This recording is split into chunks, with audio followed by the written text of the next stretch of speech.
喂，先生早，校長早，各位早啊！早晨，琴日就鋪天蓋地，Hi Young 廣州就鋪遍咗網絡啦吓。到今朝早，我一早起身就發現好多圖片啊、post 啊或者啲影片啊都消失晒。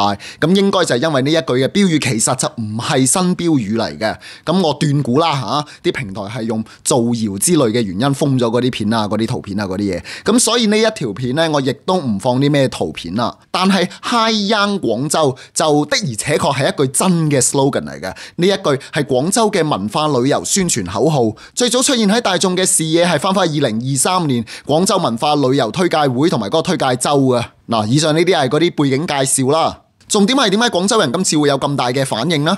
我就想簡單分享下自己嘅睇法，好簡短㗎咋，唔會阻你好耐。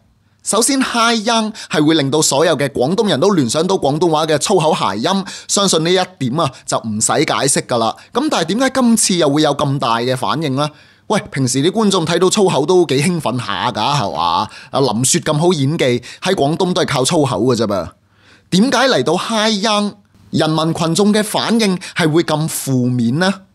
一嚟當然係都覺得失禮啦。話晒你啲官方宣傳嚟噶嘛，係嘛？用粗口諧音就梗係唔掂當啦。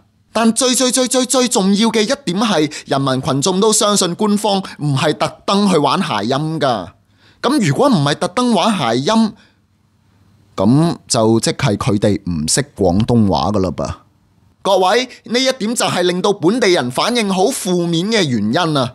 任何一個對廣州有些許了解嘅人，不論係講住流利廣東話嘅廣東人，亦或係喺廣州做嘢做過幾年嘅外地人，甚至乎從來未嚟過廣州或者廣東，但因為工作嘅需要係要了解廣東文化，從而係睇咗幾集廣東人先明白嘅 gag， 呢一啲人都冇可能意識唔到 Hi Young 導致出嚟嘅聯想，但呢一個 slogan 成功推出，就即係話由設計、審批、通過、推出，中間牽涉到所有有權做決定嘅人，冇一個係覺得有問題，即係話當中咁多人冇一個係對廣東文化有基本嘅了解啊！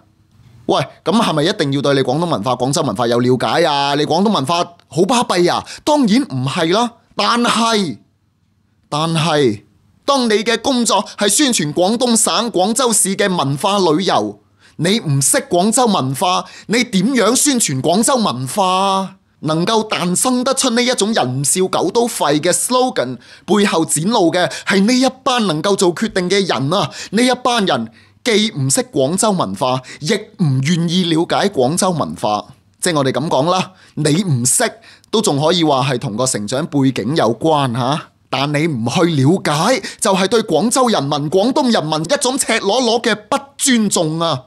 當廣州人俾一班唔識自己文化、唔願意了解自己文化、唔尊重自己嘅人嚟宣傳自己嘅家鄉，有乜嘢可能會高興啊？以上呢一啲就係我一啲少少嘅睇法，我係阿添，祝各位有美好的一天，Happy Friday 啊！拜拜。